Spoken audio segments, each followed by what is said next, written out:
오늘은 60번째 시간이고요. 20장 1절부터 3절입니다. 오늘 본문을 보시면 주제가 뭐냐면 교회가 이긴다라는 큰 주제 아래 20장을 풀어가고 있어요. 19장 20절에 보시면 이렇게 말하죠. 짐승이 잡혔어요. 짐승이라는 거는 용이 만들어낸 거예요. 용은 사단이에요. 이게 두목입니다. 용인데 용이 불러낸 거예요. 바다에서 불러낸 짐승, 땅에서 불러낸 짐승이에요. 이게 짐승이거든요. 짐승은 용이 아니에요. 용이 있어요. 용이 있고 용이 불러낸 게 짐승이에요. 그러니까 성부, 성자, 성령을 흉내내듯이 용이 자기 혼자 있는 게 아니라 바다와 땅에서 짐승들을 불러내요. 우리가 앞에서 배웠죠. 그 짐승이 잡히고 그 앞에서, 즉 짐승 앞에서 표적을 행하던 거짓 선지자도 함께 잡혔으니 이는 짐승의 표를 받고 그의 우상에게 경배하던 자들을 표적으로 미혹하던 자라. 선지자가 그런 거예요. 거짓 선지자들이 용을 붙들고 있는 게 아니고요. 짐승을 붙들고 짐승에게 권세를 받고 그 짐승의 표를 가지고 성도들을 미혹하던 자들. 이게 거짓 선지자들인데 이들도 잡혔어. 그리고 짐승도 잡혔어요. 아직 누가 안 잡혔어요? 용이 아직 안 잡혔어요. 용은 어디서 잡힐까요? 20장에서 잡혀요. 용이. 짐승까지는 19장에서 잡혀요. 이걸 잘 이해하셔야 되는데 사단이 벌써 잡혔다 이렇게 생각하시면 안 돼요. 안 잡힌 거예요. 짐승이 잡혔어요. 바다짐승, 땅짐승이 잡혔고 그리고 그 짐승들 앞에서 짐승의 표를 가지고 이 미혹하던 선지자들, 우상숭배자들이 잡힌 거예요. 이 둘이 잡혔어요. 이 두 그룹이 짐승 그룹과 가짜 선지자들이 잡혀서 유황불에 던져집니다. 그리고 말 탄 자의 입에서 나오는 검에 그들이 나머지가 죽고 새들이 그들의 살로 배불러요. 그런데 이렇게 짐승과 거짓 선지자들이 유황불에 들어가고 나머지가 다 죽은 다음에 또 일이 벌어져요. 이걸로 전쟁이 끝났어야 되는데 아직 용이 안 잡혔어요. 짐승만 죽은 거예요. 그러니까 20장에 이런 말이 나와요. 또 내가 봄에 천사가 무저갱의 열쇠와 큰 쇠사슬을 그의 손에 가지고 하늘로부터 내려와서 뭘 잡아요? 용을 잡아요. 이게 사단이에요. 19장에 잡힌 짐승은 사탄이 아닙니다. 사단이 불러낸 거예요. 바다와 땅에서. 즉 이 바다와 땅이라는 건 권세, 하나님을 대적하는, 즉 하늘은 하나님을 상징하고 있고요. 바다와 땅은 이 하늘을 대적하는 이 권세자들을 뜻해요. 그곳에서 짐승들을 불러냈고 그 짐승들을 힘입어서 미혹하던 것들이 잡혔고 20장에서 천사가 나와서 용을 잡아요. 그럼 우리가 생각해 보세요. 우리는 지금까지 예수님하고 사단하고 싸웠다고 생각했어요. 우리는 지금 그렇게 생각했어요. 여태까지 예수님이 흰말을 타고 승리의 말을 타고 이 하나님의 입에서 말씀의 검을 가지고 누구하고 싸웠다고 생각했냐면 사단하고 싸웠다고 생각했어요. 그죠? 그를 물리쳤다고 생각했어요. 아니에요. 그게 아니라는 거예요. 사탄을 결국 결박한 건 누구라고 나와요? 천사인데 천사가 가지고 나올 때 이 사단을 용을 결박할 때 가지고 나온 게 있어요. 무저갱의 열쇠와 쇠사슬. 그러면 보세요. 용이라는 것, 사단은 영적인 존재인데 영적인 존재를 큰 쇠사슬로 묶을 수 있느냐 없느냐, 보이지 않는 것을 보이는 것으로 묶느냐, 이 문제인데 이건 비유예요. 이게 문학이 갖는 특징이에요. 계시록은 문학입니다. 문학이에요. 사실을 쓴 게 아니에요. 사실을 그대로 기록한 게 아니에요. 문학이에요. 문학. 요한이 환상으로 본 것을 쓴 거예요. 문학입니다. 그래서 큰 쇠사슬을 가지고 용을 결박해서 무저갱에 가둬놓고 열쇠로 잡는 것이 오늘 본문이죠. 자, 여기서 이제 의도한 게 있어요. 하나님이 의도한 게 있습니다. 우리는 그걸 먼저 봐야 돼요. 그걸 어떻게 보느냐? 1절에서 3절에 아주 중요한 게 있어요. 이게 뭐냐면 이것은 문학이라는 걸 기록해야 돼요. 쇠사슬로 용을 묶었다. 사단이 그렇게 능력이 많은 존재였는데 너무 쉽게 잡혀요. 예수님하고 1대1로 싸워서 예수님이 고전에서 이기거나 뭐 예수님이 칼로 팍 쳐서 물러치는 게 아니고 너무 허무하게 천사가 나와가지고 큰 쇠사슬하고 열쇠 하나 들고 쫓아가서 너무 쉽게 결박해버려요. 이유가 있습니다. 이게 비유인데요. 이런 거예요. 설명하자면 이런 겁니다. 천사와 용을 등장시켜요. 우리는 여태까지 예수님과 용이 싸웠다고 생각했어요. 그런데 성경은 천사하고 사단, 용하고 싸우면 우리의 기준에서는 누가 이겨야 돼요? 용이 이겨야죠. 용은 누구하고 대등한 건데요? 예수님하고. 그죠? 그러니까 일개 천사하고 싸우면 용이 이겨야 될 것 같아. 우리는 여태까지 그렇게 생각했어요. 사단이 천사들보다 센 거예요. 그래서 예수님이 직접 용하고 이렇게 싸웠다고 생각했어요. 그런데 본문은 천사가 용을 너무 쉽게 결박해요. 왜 이러느냐? 의도가 이거예요. 어디서 묶였냐, 왜 묶였냐, 이게 중요한 게 아니에요. 이건 상징이기 때문에 문학에서 벌어지는 상징이에요. 그래서 이걸 알아야 돼요. 예를 들어서 이런 거예요. 우리 편하고 상대편하고 야구 경기를 합니다. 그런데 상대방을 딱 보니까 프로야구 선수들이 나왔어요. TV에서 나오던 정말 유명한 선수들이 대표로 나온 거예요. 이름만 들어도 와 하는 선수들이 나왔어. 그런데 우리 팀은 누가 나가냐면 동네 야구팀이 나가는 거예요. 동네 야구팀이 TV에 나오는 저 프로팀 상대방으로 나온 팀하고 지금 붙은 거예요. 그러면 어떻게 생각하겠어요? 야, 이거 큰일 났다. 우리도 대표를 내보내야지. 저기는 이름만 들어도 어마어마한 선수들이 지금 나왔는데, 야, 우리 동네에서 저 직장 다니다가 직장 끝난 다음에 조기축구 하듯이 저녁 때 야구하던 동네 야구팀이 나가면 어떡하냐. 이렇게 해요. 그런데 경기가 막상 벌어지니 동네 야구팀이 그 화려했던 프로야구 선수들을 10대0 홀드게임으로 이긴 거예요. 그러면 우리 생각에 어떤 생각이 들겠어요? 야, 이름만 화려했지 별거 아니네. 저 동네 야구팀 수준을 알잖아요. 저거 옆에서 나하고 같이 직장 다니다가 끝나고 어디가 그러면 배트 하나 들고 야구하러 가고 동네 공원에서 공 치던 사람인데 저 이름만 들으면은 우리나라를 대표했던 저 프로 선수들하고 세상에 상대팀 대표로 나왔는데 우리 동네 야구팀이 10대0으로 이겼어. 저거 아무것도 아니네. 별것도 아니야. 이런 의미예요. 천사가 용을 잡게 했다라는 의미는 두려워하고 무서워할 사단이라고 우리는 알고 있었어요. 그러나 아무것도 아니라는 거예요. 천사가 예수님이 상대할 가치조차 없어. 우리가 두렵고 무서워했던 저 용, 막 짐승을 불러내고 가짜 선지자들을 동원하고 음녀가 짐승에 타서 세상을 어지럽히고 우리가 그렇게 겁먹고 두려워했던 그 예수님과 싸워서 막 우위를 어떨 때는 점할 것 같고 이랬던 그 무시무시한 용이 아무것도 아니라는 거예요. 그 이름과 그 권세로 우리가 두려움에 떨던 그 사단이 사실은 아무것도 아니라는 거예요. 천사가 나가서 결박해서 묶어서 무저갱에 처박아 놓을 정도밖에 안 된다. 왜 20장에서 천사가 용을 잡느냐? 그렇게 무시무시했던, 그렇게 강대하고 두려움의 존재였던 그 용을 천사가 잡느냐? 이건 이 용의 실체가 무엇인가를 우리에게 보여주시는 거예요. 이게 의도예요. 그리고 이 용은 두려워하거나 무서워할 존재가 아니다라는 거예요. 그걸 보여주시기 위해서 천사가 용을 잡는 거예요. 그리고 이 용의 패배가 얼마나 확실한지 그 얘기를 하고 계시는 것이죠.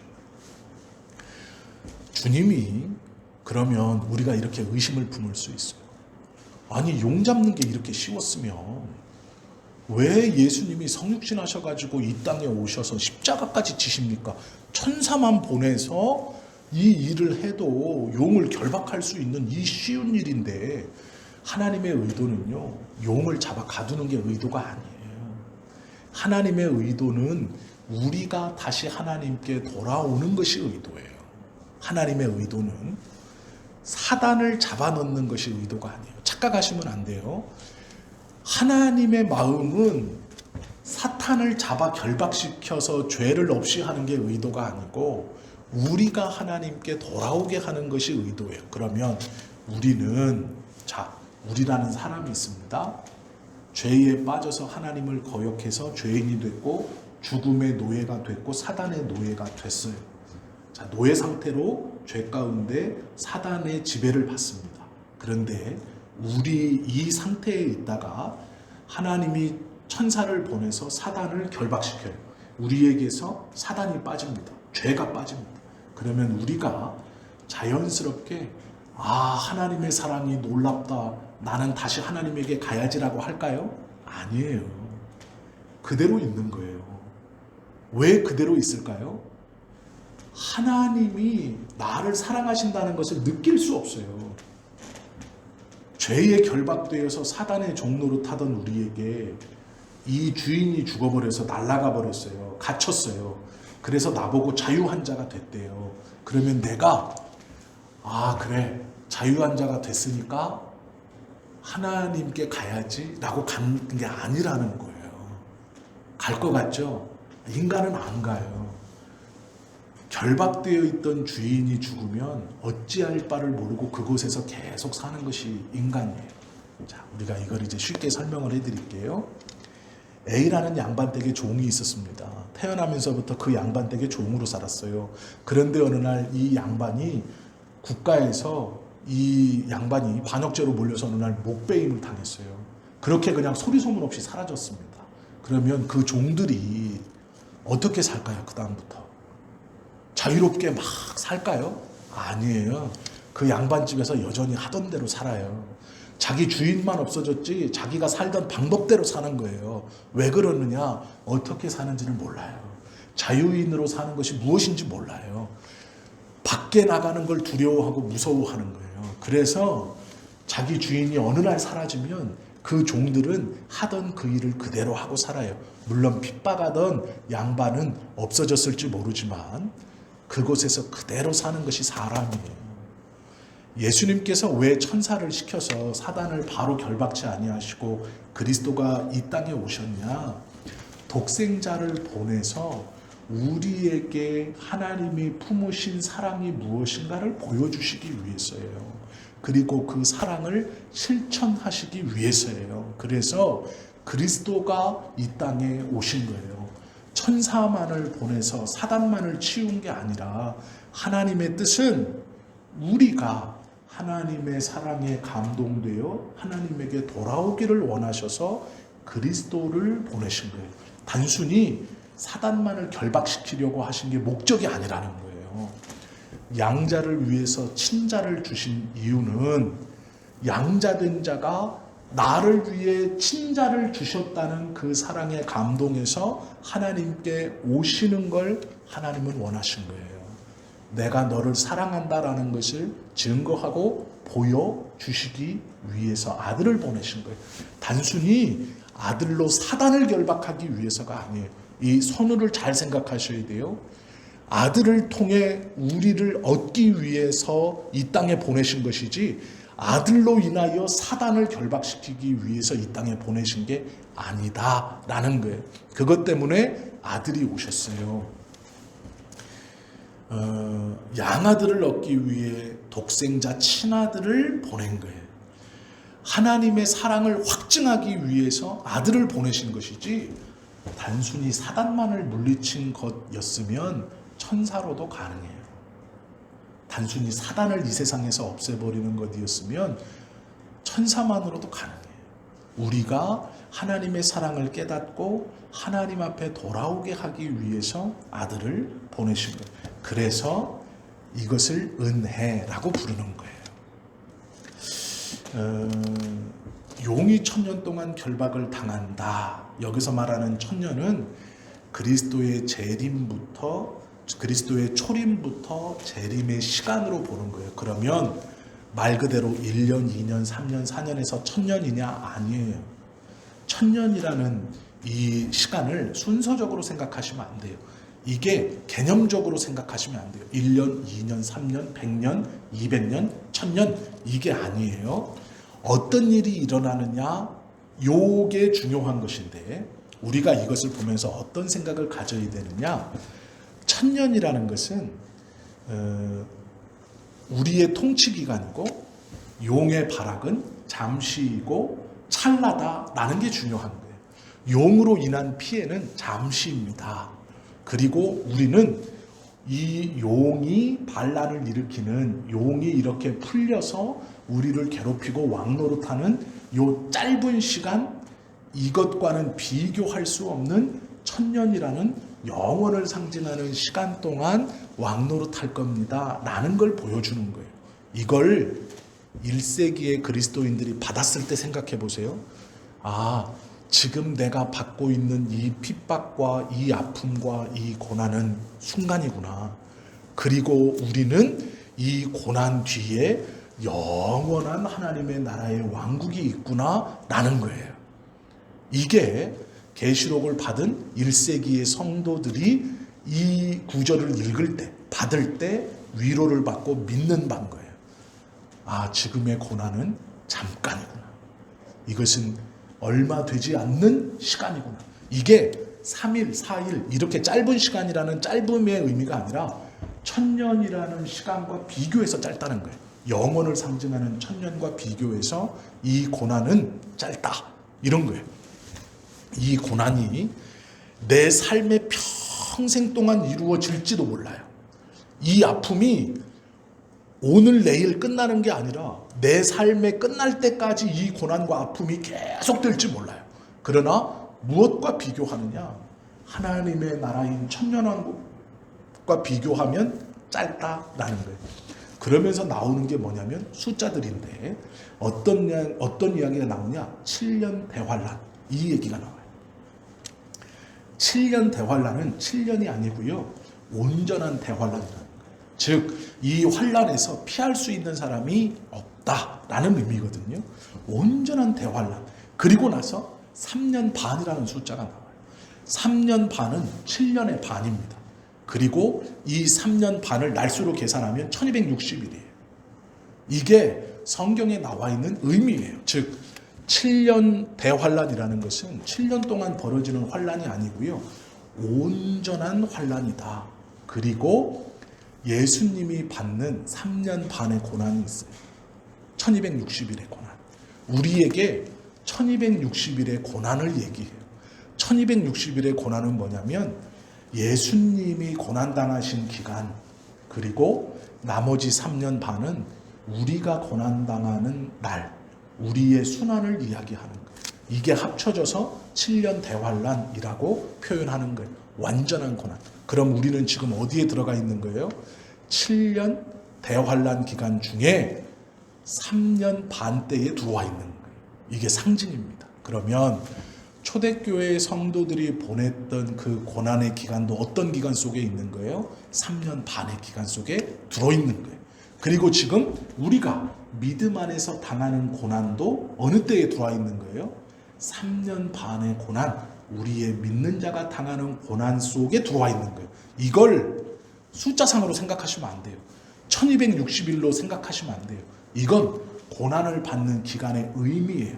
7년 대환란, 7년이 상징하는 완전한 환란의 기간에 예수님께서 반을 당하셨고 우리가 당하는 믿음으로 당하는 반인데 그 믿음으로 당하는 반은 예수님이 당하신 그 3년 반 다음부터 믿음의 사람들이 당하는 고난의 기간이에요. 이 기간이 3년 반을 상징하는 거예요. 그래서 합쳐서 7년 대환란이에요. 완전한 고난. 그러면 이 고난이 언제 끝나요? 예수님이 오시면 끝나는 거예요. 예수님이 오시면 끝나요. 그 날수가 차면 끝나요. 그래서 사람들은 이 3년 반, 1260일을 숫자적으로 계산하거나 1년으로 계산하거나 자신들이 계산법을 넣어서 종말이 언제 온다라고 자꾸 얘기하는 거예요. 그러나 이 3년 반은 숫자적으로 계산하는 게 아니라 상징적인 겁니다.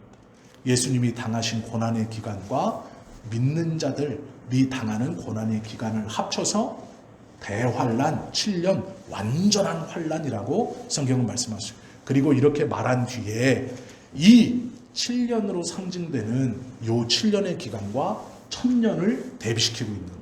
그러면서 이 7년과 1000년은 비교할 수 없는 날이에요.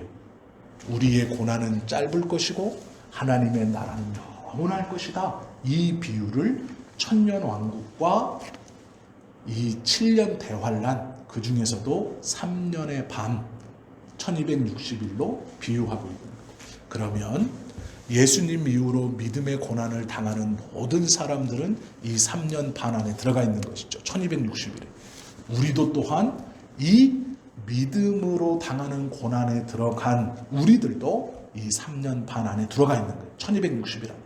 그러면 그리스도의 남은 고난을 우리가 감당하라라는 바울의 편지에서 드러나는 그리스도의 남은 고난을 감당한다라는 의미를 지금 우리가 믿음을 가지고 감당하며 살아가는 모든 날을 뜻하는 거예요. 이해가 되셨죠? 그것과 비교할 수 없는 하나님의 나라, 영원을 상징하는 천년 왕국이 곧 온다라는 거예요. 그러면 이걸 이해하셨다면 전천년설, 후천년설의 의미가 없어요. 그래서 무천년이라고 말하는 거예요. 저는 무천년을 믿습니다라는 게 뭐냐면 이 숫자를 숫자로 풀지 않는다. 상징으로 본다라는 거예요. 제가 설명드린 대로 7년 대환란은 7년이 아니고 천년 왕국은 말 그대로 1000년 동안 일어나는 왕국이 아니다라는 거예요. 7년 대환란은 예수님이 당하신 그 고난을 3년 반으로, 나머지 1260일은 예수님 이후에 믿는 자들이 당하는 모든 날을 이 7년 완전한 대환란으로 말씀하시고, 완전한 대환란이 끝나는 하나님의 때에 천년왕국, 예수님이 오셔서 천년왕국이 이루어진다. 그러므로 전천년설이건 후천년설이건 세대주의적 전천년설이건 역사주의적 전천년설이건 역사주의적 후천년설이건 그건 중요한 게 아니다라는 거예요. 천년왕국은 말 그대로 1000년 동안 이루어지는 왕국, 이런 의미가 아니라 영원한 하나님의 나라, 7년과는 비교할 수 없는 하나님의 나라. 초대교회 성도들이 이 말씀을 받을 때 예수님이 오시고 대환란이 7년 동안 벌어지고 이 대환란 7년 뒤에는 천년왕국이 있고 또 예수님이 오셔서 하나님의 나라 심판이 있고 하나님의 나라에 가느냐?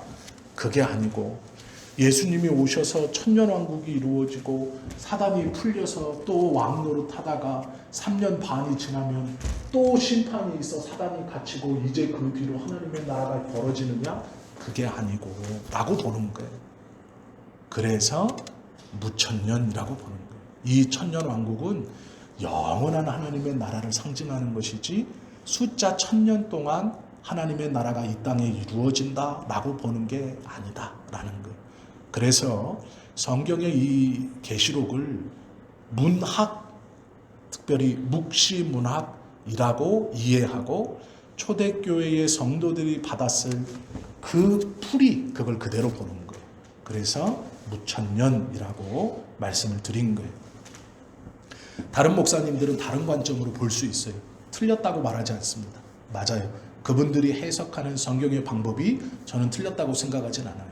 그러나 제가 성경을 읽으면서 제가 판단하기는 이 숫자는 숫자로 보면 안 돼요. 상징입니다. 7년 대환란, 완전한 대환란과는 이 대환란의 시기와는 비교할 수 없는 영원한 하나님의 나라로 본다라는 것이죠. 우리가 받는 고난은 짧다라고 성경에서 말씀하시는 거예요. 그리고 우리는 승리하여서 하나님의 영원한 나라를 살아갈 것이다.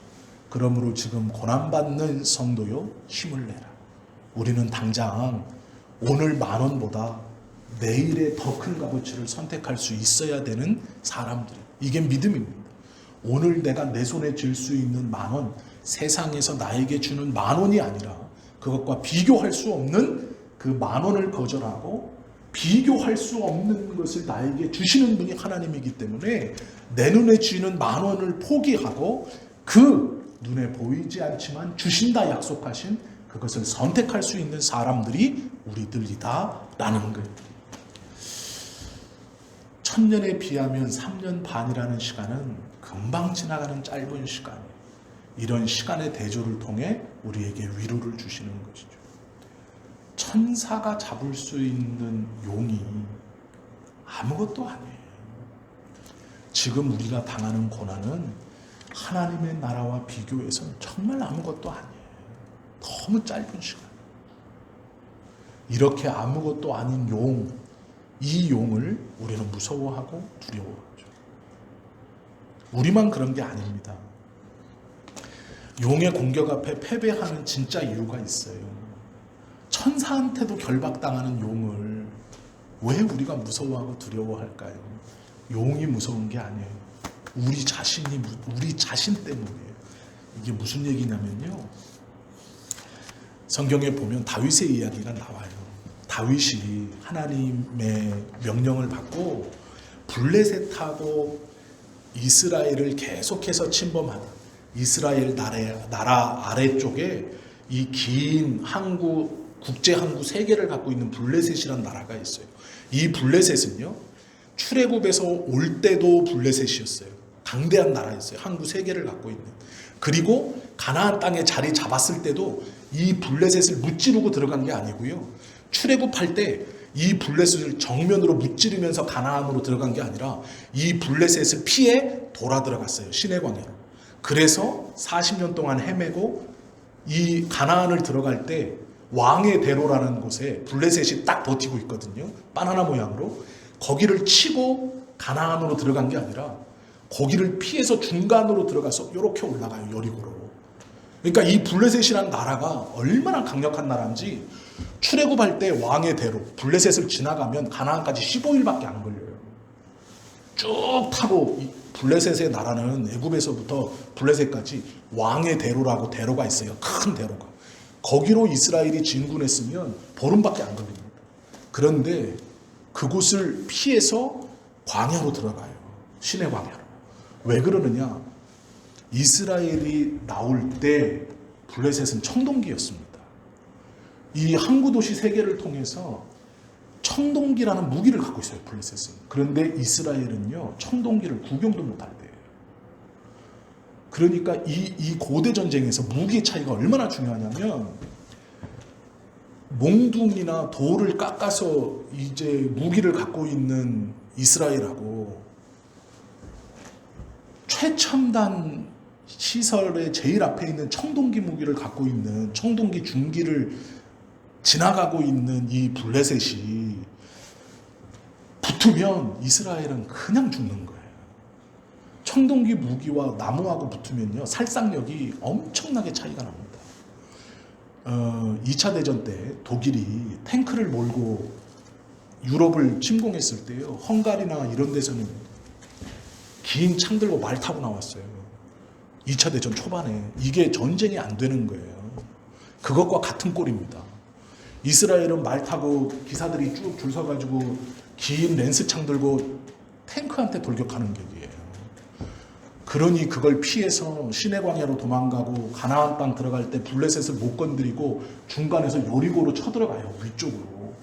이게 이스라엘 전쟁을 가만히 읽어보면 블레셋이 이스라엘에게 얼마나 강력한 적인지를 알아요. 다윗이 왕이 됐을 때 첫 번째 다윗이 왕이 됐던 이유도 블레셋 때문이에요. 왜냐하면 사울이 전쟁에서 유일하게 맥을 못 추는 상대가 블레셋이에요. 다윗이 골리앗의 목을 뱉을 때 골리앗이 블레셋의 장군이었어요. 그런데 그 골리앗의 무기를 보면 투구를 썼고 방패를 들고 창을 들고 이게 청동기 후기로 왔기 때문이에요. 노투구를 썼다는 건 굉장히 앞선 문화예요. 이건 이스라엘에서는 사울 왕이나 입던 갑옷인 거예요. 왕만. 그런데 그게 얼마나 불편하고 무겁든지 다윗은 입어보고 안 되겠다라고 했던 거예요. 다윗의 사명은 뭐였냐면 이 이스라엘을 괴롭히는 블레셋을 치는 거였어요. 사울은 블레셋을 못 이겨서 끝까지 맥없이 끌려다녀요. 국제사회에서. 그런데 다윗이 왕이 되고 이 블레셋을 물리쳐야 되는 것이 사실 사명인데 이 블레셋에 2번이나 망명합니다. 한 번은 사울이 죽인다고 쫓아올 때 원수 국가인 블레셋에 들어가요. 미친 척하고 왕궁에 딸려 들어갔는데 야 저가 이스라엘의 장군인 다윗이 아니냐. 우리 골리앗을 초반에 죽였던 장군. 그래서 장군이 됐고 우리하고 전쟁만 하면 저 다윗만 오면 우리가 펑펑이 지지 않냐. 쟤를 죽이자 그래요. 그때 다윗이 그것을 눈치채고 콧물을 막 흘리고 침을 소매로 닦으면서 미친 척해서 왕궁에서 도망 나와요. 블레셋의 왕이 뭐라 그러냐면 야 용맹한 다윗이 왔다며 나보고 미친놈 구경하라고 지금 이 불러냈느냐. 이 저녁에 이 새벽에 나를 불러냈냐. 신하들이 어찌할 줄 모를 때 다윗이요 쫓겨나요. 그래서 왕궁에서 살아서 도망와요. 근데 성경이 뭐라 그러냐면 콧물하고 침을 소매로 닦으면서 다윗이 미친 척을 했다 그래요. 그래서 풀려나와요. 블레셋을 물리쳐야 되는 것이 다윗의 사명이었어요. 그리고 또 한 번은 블레셋이 얼마나 강했는지 다윗에게 와가지고 다른 나라 야 나를 위해서 아말렉을 쳐라 이렇게 말해요. 근데 사실 아말렉도 적이고 블레셋도 적이거든요. 근데 다윗이 어떻게 행동하냐면 알겠다. 블레셋 네가 너무 강하니까 내가 대신 아말렉을 쳐서 물리쳐 줄게 하고 아말렉을 쳐서 물리쳐요. 블레셋하고 손잡고. 사실 손잡은 게 아니라 명령을 듣고. 예. 이 성경에 나와 있어요. 근데 문제는 다윗이 물리쳐야 되는 이스라엘의 주적은 블레셋이에요. 끝까지 괴롭히거든요. 그런데 다윗이 왜 이런 어리석은 결정을 두 번이나 하느냐. 환경 때문이에요. 진짜로 블레셋이 무서웠던 게 아니고요. 다윗의 마음속에 있는 두려움이에요. 우리가 똑같습니다. 진짜로 용이 무서운 게 아니에요. 우리의 마음이에요. 이길 수 없다. 나는 할 수 없다라는 거죠. 용보다 무서운 세력은 병든 자아예요. 헝클어진 내 모습이 무서운 거예요. 할 수 없다라. 저걸 내가 이길 수 없어. 아니요. 저게 무서운 게 아니에요. 이길 수 없다는 내 마음이 무서운 거예요. 그것이 우리로 환경과 손잡게 하고 타협하게 하는 거예요. 하나님의 나라를 붙들지 못하게 하는 거예요. 하나님이 우리에게 주시는 의미가 있어요. 사단이요 놀랍게 예수님에게 공격하는 멘트가 정말 놀라워요. 귀신도 예수님을 딱 보고 뭐라 그러냐면 거라사에 있는 귀신이 예수님을 딱 보고 뭐라 그러냐면 하나님의 아들이다 이렇게 말해요. 하나님의 아들이다. 귀신이 알아요. 그런데 사단이 예수님이 공생애를 시작하실 때 성경에 보면 사단이 예수님을 하나님의 아들로 몰랐을까요? 알았습니다. 분명히 알았죠. 그러니까 시험해요. 그런데 놀라운 말로 시험해요. 그 시험의 딱 첫 마디가 뭐냐면 사단이 예수님께 이렇게 말해요. 내가 정말 하나님의 아들이거든 이라고 말해요. 예수님은 하나님의 아들인 걸 알아요. 사단이. 그런데 예수님께 뭐라고 시험하냐면 네가 정말 하나님의 아들이거든. 이렇게 공격하는 거예요. 우리를 어떻게 공격하느냐. 네가 믿음이 있느냐. 이렇게 공격하는 거예요. 나는 믿음이 있거든요. 나는 하나님을 믿거든요. 나는 그리스도를 구세주로 섬기고 있고 믿고 있거든요. 그런데 우리에게 뭐라고 공격하냐. 네가 진짜냐. 이렇게 공격하냐. 네가 진짜 하나님의 아들이냐. 네가 진짜 예수 믿는 자냐. 네가 진짜 믿음이 있느냐. 라고 공격하는 거예요. 이게 사단이 우리를 공격하는 거예요. 사단이 강해서 패배하는 게 아니에요. 내가 진짜인가? 그 확신이 없어서 패배하는 거예요. 우리가 왜 물러나느냐? 우리가 왜 믿음을 지키지 못하느냐? 왜 세상과 타협하고 살아가느냐? 왜 연약함이 우리 안에 있어? 우리가 그렇게 몸부림치는가? 이게 무서운 게 아니라 이거에 대한 자신이 없는, 나에 대한 자신이 없는, 하나님의 자녀로서의 자신감이 없는 거예요. 하나님이 천사를 보내어 용을 결박하신 것은 용은 아무것도 아니다. 너희를 핍박하고 로마를 이 세상의 중심인 것 같은, 세상의 전부인 것 같은 로마를 동원해서 너희를 핍박하고 너희를 아프게 하고 너희를 고통스럽게 하고 너희의 믿음을 흔드는 저것 아무것도 아니다. 우리가 물러나고 겁을 먹고 패배하는 이유는, 타협하는 이유는 무엇이냐? 나에 대한 자신. 내가 하나님의 자녀라는 내 스스로의 자신이 없기 때문이에요. 진짜 이게 무서워서가 아니라 이게 없기 때문이에요. 그것을 성경은 얘기하고 있는 것이죠. 요한계시록 12장 9절에서 10절 말씀에 보면 이렇게 먼저 얘기하고 있어요. 큰 용이 내쫓기니 옛뱀 곧 마귀라고 하고 사단이라고도 하며 온 천하를 꿰는 자라. 그가 땅으로 내쫓기니 그의 사자들도 그와 함께 내쫓기니라. 내가 또 들으니 하늘에서 큰 음성이 있어 이르되 우리 하나님의 구원과 능력과 나라와 또 그의 그리스도의 권세가 나타났으니 우리 형제들을 참소하던 자 곧 우리 하나님 앞에서 밤낮 참소하던 자가 쫓겨났다를 12장에서 얘기하고 있어요. 12장 9절 10절에서. 문제는 이렇게 벌써 쫓겨나서 이 아무것도 아닌 이게 12장 후반절부터 계속 보면 사람들을 미혹하고 꼬시고 짐승들을 불러내서 세력을 정비해서 많은 사람들을 하나님께서 떠나게, 그리고 19장 20절에서 이제 잡히는 거예요. 잡히는데 너무 허무하게 잡혀요. 우리 생각에는 예수님하고도 맞먹을 것 같았던 이 사단이 일개 천사한테 찍소리 못하고 잡혀서 부적경에 갇혀 들어가요. 이게 정체입니다. 아무것도 아니에요. 왜 넘어지느냐? 우리가 우리 스스로 하나님의 자녀라는 자존감이 없기 때문이에요. 내 믿음에 대한 하나님의 보증에 대한 확신이 없기 때문이에요. 그러니까 다윗처럼 대적으로 생각하는 게 아니라 대적과 타협하고 믿음을 저버리고 환경에 따라 살아가는 것이죠. 대적이 무서운 게 아니라 환경이 주는 낙심, 내 스스로의 열등감, 우리의 자신감 없음, 믿음에 대한 확신 없음이 그렇게 우리를 만드는 거예요. 20장에 들어가면서 천년설을 우리가 봤어요. 중요하지 않습니다. 그건 신학자들이 하라고 그냥 두세요. 어떻게 돼야 아무 상관없어요.